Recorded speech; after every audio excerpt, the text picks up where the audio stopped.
Om Swastiastu. Assalamualaikum warahmatullahi wabarakatuh. Salam sejahtera bagi kita semua. Salam, namo buddhaya, salam harmoni. Baik, kami dari kelompok 2, sebelum memulai materi akan memperkenalkan nama dari anggota kelompok kami masing-masing. Yang pertama, Perkenalkan, saya Deni Fitri Anita dengan NIM 20170510032. Perkenalkan, nama saya Winarti Olivia Berlumban Gaul dengan NIM 20170511035. selanjutnya perkenalkan nama saya Koma Wahyuni Febrianti dengan NIM 2017-051042. Perkenalkan, nama saya Raffi Muhammad Fakih dengan NIM 2017-051051. Perkenalkan, nama saya Andani Jendrato dengan NIM 2017-051060.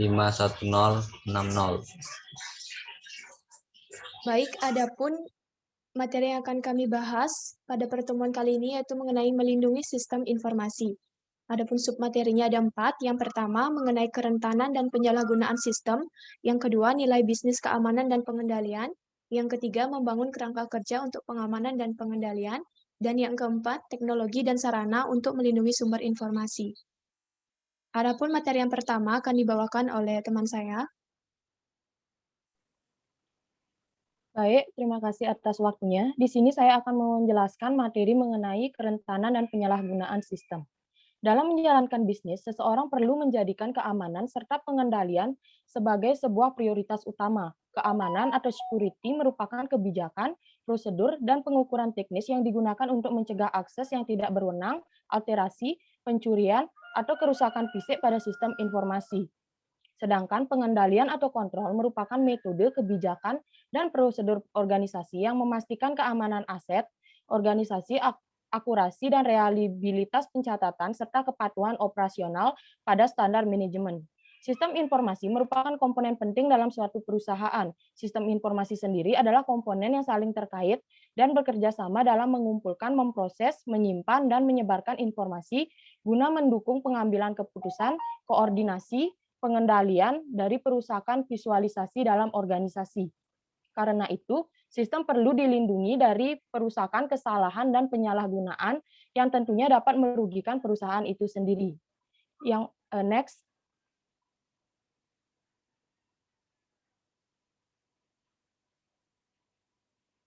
Yang pertama, mengapa sistem sangat rentan? Ketika data dalam jumlah besar disimpan dalam bentuk elektronik, maka akan lebih rentan terhadap berbagai macam ancaman dibandingkan dengan data yang disimpan dalam bentuk manual.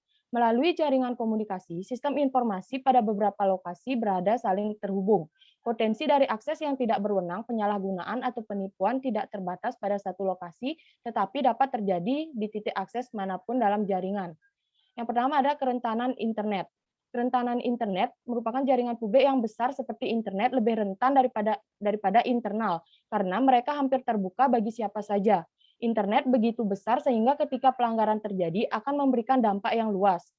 Ketika internet menjadi bagian dari jaringan perusahaan, sistem informasi organisasi bahkan lebih rentan terhadap tindakan dari pihak luar. Komputer yang selalu terhubung ke internet dengan modem kabel atau digital subscriber line lebih terbuka untuk penetrasi oleh pihak luar karena mereka menggunakan alamat internet tetap di mana mereka dapat dengan mudah diidentifikasi. Kerentanan juga meningkat dari meluasnya penggunaan surel, instant message, dan program peer-to-peer file sharing. Surel dapat berisi lampiran yang berfungsi sebagai springboard untuk perangkat lunak berbahaya atau tidak sah akses ke sistem internal perusahaan. Yang kedua ada tantangan keamanan nirkabel. Jaringan nirkabel sangat rentan akan ancaman karena jangkauan frekuensi radio sangat mudah dipindai. Baik Bluetooth maupun jaringan Wi-Fi rawan diretas. Jaringan area lokal juga dapat dengan mudah dimasuki pihak luar yang dilengkapi laptop, kartu nirkabel, antena eksternal, dan perangkat lunak peretasan. Teknologi transmisi Wi-Fi dirancang untuk memudahkan berbagai pemancar untuk menemukan dan mendengar satu sama lain. Service Set Identifier atau SSID yang mengidentifikasi titik-titik akses dalam jaringan Wi-Fi disiarkan berulang-ulang dan dapat diambil dengan cukup mudah melalui program sniffer yang dimiliki oleh para penyusup. Next. Yang kedua ada perangkat lunak berbahaya, yaitu virus, worm, trojan horse, dan spyware. Yang pertama, virus komputer. Virus komputer adalah sebuah program perangkat lunak berbahaya yang mengikatkan dirinya pada program perangkat lunak lain atau arsip data yang dijalankan, biasanya tanpa sepengetahuan atau izin pengguna. Virus biasanya menyebar dari komputer ke komputer lain saat pengguna melakukan tindakan seperti mengirimkan sebuah surel atau menggandakan arsip yang telah terinfeksi. Yang kedua ada worm. Worm merupakan perangkat lunak independen yang dapat menggandakan dirinya sendiri dari satu komputer ke komputer lainnya melalui sebuah jaringan. Karena itu, worm dapat menyebar lebih cepat dibandingkan dengan virus komputer. Worm merusak dan mengacaukan data, bahkan memberhentikan operasional jaringan komputer. Yang ketiga ada Trojan Horse yang merupakan program perangkat lunak dan menjadi jalan bagi virus masuk ke dalam komputer. Yang terakhir ada spyware yang merupakan perangkat lunak berbahaya yang menginstal diri mereka sendiri secara diam-diam pada komputer untuk memantau kegiatan berselancar pengguna web dan menyajikan iklan. Next. Selanjutnya ada peretasan dan kejahatan komputer. Peretas atau hacker merupakan individu yang memiliki keinginan untuk memperoleh akses tanpa izin atau tidak sah dari sebuah sistem komputer. Kegiatan peretas telah meluas bukan hanya sekedar sistem penyusupan, namun menjadi kegiatan pencurian barang serta informasi dalam sebuah jaringan sistem. Adapun kegiatan yang tergolong dalam peretasan adalah sebagai berikut. Yang pertama ada spoofing dan sniffing. Peretas akan mencoba menutupi identitas aslinya dan membuat tipuan atau spoofing atau menggambarkan diri mereka sendiri dengan menggunakan alamat surel palsu atau menyamar menjadi orang lain. Sedangkan sniffing merupakan sebuah program penyadapan yang memantau informasi melalui sebuah jaringan. Kegiatan ini memungkinkan peretas untuk mencuri kepemilikan informasi dari mana saja dalam jaringan, termasuk pesan surel, arsip perusahaan, dan laporan rahasia. Yang kedua ada serangan denial of service. Peretas akan membanjiri server jaringan dan server web dengan ribuan layanan komunikasi atau permintaan palsu yang bertujuan mengacaukan jaringan. Jaringan akan menerima banyak sekali permintaan sehingga tidak mampu untuk mengikuti permintaan tersebut sehingga layanan permintaan yang sah menjadi tidak tersedia. Yang ketiga ada kejahatan komputer. Kejahatan komputer, sebagian besar kegiatan peretas adalah tindakan pidana dan kerentanan sistem yang telah dideskripsikan menjadi target dari bentuk kejahatan komputer. Kejahatan komputer diidentifikasikan oleh Kementerian Hukum Amerika Serikat sebagai setiap pelanggaran hukum pidana yang melibatkan pengetahuan teknologi komputer untuk perbuatan kejahatan, penyidikan, atau penuntutan. Next.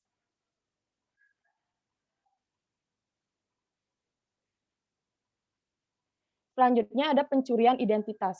Pencurian identitas merupakan kejahatan di mana seseorang penipu memperoleh sejumlah informasi penting personal seperti nomor identifikasi jaminan sosial, nomor SIM, atau nomor kartu kredit untuk menipu orang lain. Informasi ini dapat digunakan untuk mendapatkan kredit, barang, atau layanan dengan menggunakan nama korban atau menyediakan surat palsu bagi pencuri. Lalu ada click fraud. Click fraud terjadi ketika program individu atau perusahaan secara curang mengklik iklan online dan tanpa adanya niat untuk mempelajari lebih jauh iklan tersebut atau melakukan pembelian.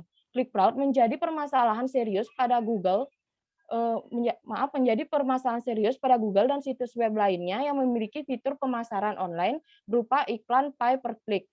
Yang terakhir ada ancaman global berupa cyber terrorism dan cyber warfare, yang merupakan kerentanan internet, di mana kerentanan internet telah mengubah individu dan keseluruhan negara menjadi target mudah bagi pembajakan yang didasari oleh motif politik untuk melakukan sabotase dan spionase. Cyber warfare merupakan kegiatan yang disponsori negara yang dirancang dengan tujuan melumpuhkan dan mengalahkan negara lain dengan melakukan penetrasi pada komputer atau jaringan yang bertujuan untuk menyebabkan kerusakan dan gangguan. Baik, untuk materi selanjutnya akan dijelaskan oleh teman saya. Baiklah, saya akan melanjutkan presentasi, yaitu ancaman internal para karyawan. Contohnya, para karyawan yang memiliki akses pada informasi rahasia dan lemahnya prosedur keamanan internal. Maka para karyawan dapat menjelajah keseluruhan sistem organisasi tanpa meninggalkan jejak. Pengguna yang tidak memiliki banyak pengetahuan merupakan penyebab terbesar tunggal dari adanya pelanggaran keamanan jaringan. Next. kerentanan perangkat lunak, yaitu pertumbuhan kompleksitas dan ukuran program perangkat lunak, disertai permintaan akan pengiriman yang tepat waktu ke pasaran, telah berkontribusi pada meningkatnya kecepatan dan kerentanan perangkat lunak. Permasalahan terbesar dari perangkat lunak adalah keberadaan bugs yang tersembunyi atau kode program yang cacat. Kecacatan pada perangkat lunak bukan hanya menghalangi kinerja, namun juga menimbulkan kerentanan keamanan yang membuka jaringan bagi para penyusup. Next. Nilai bisnis keamanan dan pengendalian. Dilakukannya keamanan sistem oleh sebuah perusahaan dilandasi oleh beberapa hal, yaitu yang pertama, sistem perusahaan seringkali menyimpan data-data penting yang bernilai tinggi bagi perusahaan, maupun pihak lain yang bekerja sama dengan perusahaan. Yang kedua, data mengenai pelanggan perusahaan merupakan hal yang tidak dapat diabaikan, karena perlindungan data perusahaan berkaitan dengan data perlindungan privasi pelanggan yang diberikan oleh perusahaan. Next.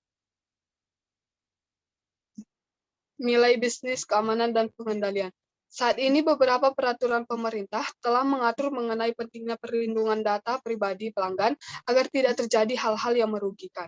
Yang pertama, persyaratan hukum dan peraturan untuk manajemen arsip elektronik. Kebijakan yang muncul dan digunakan sebagai tindakan preventif di masa depan, setelah pada masa lalu terjadi penipuan informasi perusahaan yang dilakukan oleh perusahaan besar seperti Enron. Yang kedua, barang bukti elektronik dan komputer forensik. Komputer forensik adalah pengumpulan, pemeriksaan, autentikasi, pelestarian, dan analisis data yang tersimpan atau diambil dari media penyimpanan komputer, sedemikian rupa sehingga informasi tersebut dapat digunakan sebagai bukti di pengadilan. Next. Forensik komputer berkaitan dengan hal-hal berikut. Yang pertama, memulihkan data dari komputer sambil menjaga integritas evolusioner. Yang kedua, penyimpanan dan pengamanan data elektronik dengan aman. Yang ketiga, menemukan informasi penting dalam sejumlah besar data elektronik. Yang keempat, menyajikan informasi ke pengadilan. Next. Selanjutnya akan diteruskan oleh teman saya. Baik, materi selanjutnya yaitu mengenai membangun kerangka kerja untuk pengamanan dan pengendalian. Submateri yang pertama yaitu pengendalian sistem informasi. Kontrol sistem informasi bersifat manual dan otomatis, yang terdiri dari kontrol umum dan kontrol aplikasi. Kontrol umum mengatur perancangan keamanan dan penggunaan program komputer dan keamanan file data secara umum di seluruh infrastruktur teknologi informasi organisasi, serta berlaku untuk seluruh aplikasi terkomputerisasi. Sedangkan kontrol aplikasi adalah kontrol khusus yang unik untuk setiap aplikasi terkomputerisasi yang terdiri dari kontrol input, kontrol pemrosesan, dan kontrol output. Kontrol input berfungsi untuk memeriksa data untuk akurasi dan kelengkapan saat memasuki sistem. Kontrol pemrosesan berfungsi untuk menentukan bahwa data sudah lengkap dan akurat selama pemutakhiran. Sedangkan kontrol output memastikan bahwa hasil pengolahan komputer akurat, lengkap, dan terdistribusi dengan baik. Selanjutnya, yaitu ada fungsi masing-masing kontrol umum. Yang pertama ada kontrol perangkat lunak, fungsinya yaitu memantau penggunaan perangkat lunak sistem dan mencegah akses tidak sah dari program perangkat lunak sistem, dan program komputer. Yang kedua yaitu ada fungsi dari kontrol perangkat keras, memastikan perangkat keras komputer aman secara fisik dan dari kerusakan peralatan.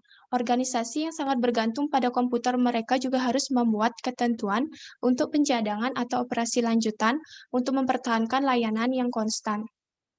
Yang ketiga, kontrol operasi komputer berfungsi untuk mengawasi pekerjaan departemen komputer untuk memastikan bahwa prosedur yang diprogram diterapkan secara konsisten dan benar pada penyimpanan dan pemrosesan data. Ini mencakup kontrol atas pengaturan pekerjaan pemrosesan komputer dan prosedur pencadangan dan pemulihan untuk pemrosesan yang berakhir secara tidak normal.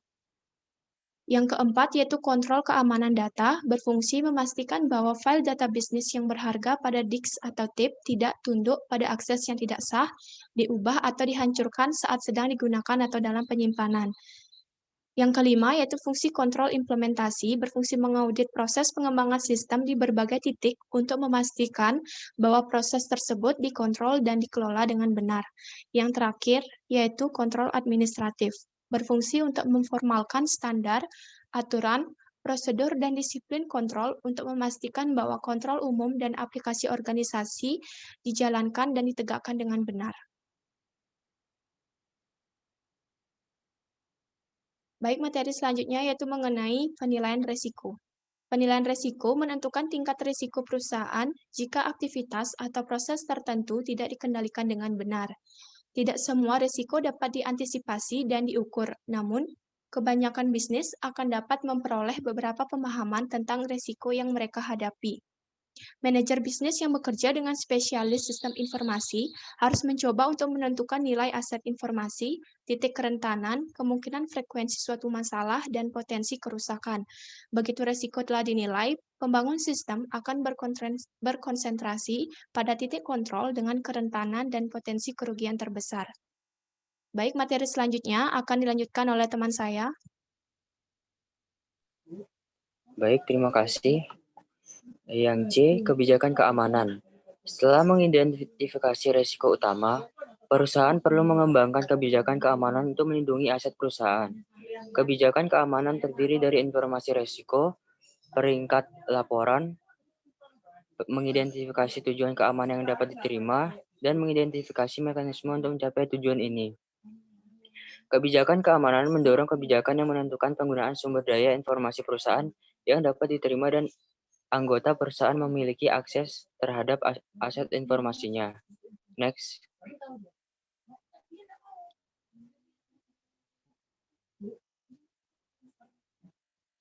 D. Perencanaan pemulihan bencana dan perencanaan kesinambungan bisnis. Perencanaan pemulihan bencana merencanakan rencana pemulihan layanan komputasi dan komunikasi setelah mereka terganggu. Rencana pemulihan bencana berfokus terutama pada masalah teknis yang terkait dalam menjaga agar sistem tetap berjalan, seperti file yang akan dibuat cadangan dan pemeliharaan sistem komputer cadangan atau layanan pemulihan bencana. Perencanaan kesinambungan bisnis berfokus pada bagaimana perusahaan dapat memulihkan operasi bisnis setelah terjadi bencana. Rencana kesinambungan bisnis mengidentifikasi proses bisnis yang penting dan menentukan rencana tindakan untuk menangani fungsi penting misi jika sistem turun. Manajer bisnis dan spesialis teknologi informasi perlu bekerja sama dengan kedua jenis rencana untuk menentukan sistem dan proses bisnis mana yang paling penting bagi perusahaan. Next. Peran auditing. Agar manajemen mengetahui bahwa keamanan dan pengendalian sistem informasi efektif, organisasi harus melakukan audit yang komprehensif dan sistematis. Audit MIS memeriksa lingkungan keamanan keseluruhan perusahaan serta kontrol yang mengatur sistem informasi perorangan.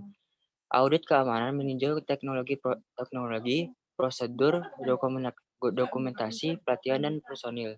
Next. Yang keempat, teknologi dan sarana untuk melindungi sumber informasi. A. Manajemen identitas dan autentisitas. Autentisitas mengacu pada kemampuan untuk mengetahui apakah seorang pengguna adalah seperti apa yang diakuinya. Autentisitas biasanya dibuktikan dengan menggunakan kata sandi yang harus diketahui oleh pengguna yang berwenang. Teknologi autentisitas terbaru seperti token, kartu pintar, dan autentisitas biometrik mengatasi beberapa masalah terkini. Token adalah perangkat fisik mirip dengan kartu identitas yang dirancang untuk menjamin identitas pengguna tunggal. Kartu pintar merupakan sebuah perangkat seukuran kartu kredit yang memuat sebuah chip yang telah diformat dengan informasi izin akses dan data lainnya. Autentisitas biometrik menggunakan sistem yang dapat membaca dan menerjemahkan sifat perorangan manusia, seperti sidik jari, selaput pelangi mata, dan suara untuk mengizinkan atau menolak akses. Next. Untuk selanjutnya akan dibawakan oleh teman saya. Baik, saya akan melanjut materi tentang firmware, sistem deteksi gangguan dan perangkat lunak antivirus. Yang pertama, firmware. Firmware mencegah pengguna tidak berwenang dari mengakses jaringan privat. Firmware biasanya diletakkan pada komputer yang dirancang khusus dan terpisah dari sisa jaringan, sehingga tidak ada permintaan masuk secara langsung untuk mengakses sumber jaringan privat. Yang kedua, sistem deteksi gangguan. Sistem deteksi gangguan mengutamakan alat pemonitor penuh waktu yang ditempatkan pada titik-titik paling rentan atau hotspot dalam jaringan perusahaan untuk mendeteksi dan menghalangi penyusup secara terus-menerus. Yang ketiga, perangkat lunak antivirus dan anti-spyware. Perangkat lunak antivirus harus dapat mencegah, mendeteksi, dan memindai malware, termasuk virus komputer, ROM, Trojan, horses, spyware, dan adware. Untuk tetap efektif, perangkat lunak antivirus harus terus-menerus diperbaharui. Yang keempat, sistem manajemen ancaman terpadu. Sistem manajemen ancaman terpadu adalah kombinasi beragam secara sarana keamanan ke dalam satu peralatan tunggal untuk membantu perusahaan mengurangi biaya dan meningkatkan pengelolaan dan meliputi firmware, jaringan privat virtual, sistem deteksi gangguan, dan penyaringan konten web, serta perangkat lain anti-spam.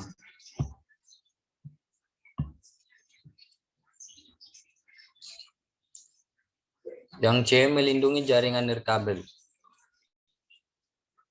Web atau Wired Equivalent Private yang menjadi standar keamanan wireless pertama kali sekarang dapat dengan mudah dipecahkan melalui berbagai sarana yang tersedia gratis di internet. Perbaikan atas kelemahan web ini memunculkan WAP2 atau Wi-Fi Protect Access 2 dengan standar keamanan yang lebih kuat, menggunakan lebih banyak kunci yang secara terus-menerus membuatnya semakin sulit ditembus. Yang D, enkripsi dan kunci infrastruktur publik. Enkripsi merupakan proses transformasi teks dan data, biasanya menjadi teks tersandi yang tidak dapat dibaca oleh siapapun kecuali pengirim dan penerima yang dituju. Dua metode untuk melakukan enkripsi lalu lintas jaringan pada web adalah SSL atau Secure Socket Layer untuk membangun koneksi yang aman antara dua komputer, dan SHTTP atau Secure Hypertext Transfer Protocol untuk enkripsi data melalui internet tetapi terbatas pada pesan individu. Terdapat dua alternatif untuk melakukan enkripsi. Kunci enkripsi pertama adalah enkripsi simetris yang membentuk sesi aman antara pengirim dan penerima dengan menciptakan satu kunci enkripsi dan mengirimkannya kepada penerima sehingga saling berbagi kunci yang sama. Enkripsi yang kedua adalah kunci enkripsi publik. Kunci ini menggunakan dua kunci, satu digunakan untuk berbagai atau publik, dan satu lagi benar-benar privat. Sertifikasi digital merupakan arsip data yang digunakan untuk menetapkan identitas pengguna dan aset elektronik untuk perlindungan transaksi online. Infrastruktur kunci publik adalah bentuk penggunaan kriptografi kunci publik yang bekerja sama dengan otoritas sertifikasi yang sekarang ini telah dipergunakan secara luas pada perdagangan elektronik atau e-commerce. Yang E, menjaga ketersediaan sistem. Pertama, pengendalian lalu lintas jaringan. Inspeksi paket mendalam. Inspeksi paket mendalam menguji arsip data dan memilah materi lain yang memiliki prioritas rendah dan menempatkan prioritas yang lebih tinggi untuk arsip bisnis yang penting. Yang kedua, penggunaan alih daya untuk keamanan. Managed Security Service Provider atau MSSPS memonitor aktivitas dan jaringan serta melakukan pengujian kerentanan dan deteksi gangguan melalui alih daya berbagai fungsi pengamanan. F. Isu keamanan terhadap cloud computing dan mobil digital platform. Yang pertama, keamanan dalam cloud computing. Penggunaan layanan cloud computing perlu menginformasikan di mana data mereka disimpan dan dilindungi pada tingkat seperti apa untuk memenuhi persyaratan perusahaan mereka. Perusahaan sebaiknya menetapkan penyediaan layanan cloud computing agar menyimpan dan memproses data pada wilayah hukum tertentu serta mengikuti aturan kerahasiaan sesuai dengan wilayah tersebut. Pengendalian dapat dilakukan dengan menuliskan klausul keamanan cloud computing pada sebelum disetujui kontrak service level agreement atau SLA dengan penyediaan cloud computing. Yang kedua, mengamankan platform mobil. Menggunakan perangkat mobil untuk banyak fungsi komputer harus diperlakukan sama amannya seperti pengguna PC desktop atau laptop. Perangkat mobil yang mengakses sistem dan data komputer membutuhkan perlindungan khusus dan perusahaan perlu memastikan bahwa kebijakan keamanan perusahaan tersebut perangkat ini dengan detail tambahan bagaimana perangkat mobil didukung, dilindungi, dan digunakan. Yang G, menjaga kualitas perangkat lunak. Sebagai tambahan, untuk mengimplementasikan keefektifan keamanan dan pengendalian, organisasi dapat meningkatkan kualitas dan keandalan perangkat lunak dengan menggunakan matriks perangkat lunak dan pengujian perangkat lunak yang ketat. Matriks perangkat lunak merupakan penilaian objektif dari sistem dalam bentuk pengukuran yang terkuantifikasi. Pengujian perangkat lunak perlu dilakukan lebih awal, dilakukan secara reguler, dan ketat agar berkontribusi secara signifikan pada kualitas sistem. Pengujian yang baik dimulai bahkan sebelum program perangkat lunak ditulis dengan menggunakan wardrobe. Wardrobe adalah sebuah tinjauan spesifikasi dan desain dokumen oleh sejumlah kecil kelompok yang secara hati-hati dipilih berdasarkan keterampilan yang diperlukan untuk objektivitas tertentu yang hendak diuji. Oke, sekianlah materi yang dapat kami sampaikan. Selanjutnya kami kembalikan kepada moderator. Baik, jadi sekian materi yang dapat kami paparkan mengenai melindungi sistem informasi. Apabila teman-teman ada beberapa pertanyaan, dapat dilanjutkan pada sesi diskusi. Akhir kata, kami ucapkan terima kasih dan kami tutup dengan Paramo Santi. Om Santi, Santi, Santi Om.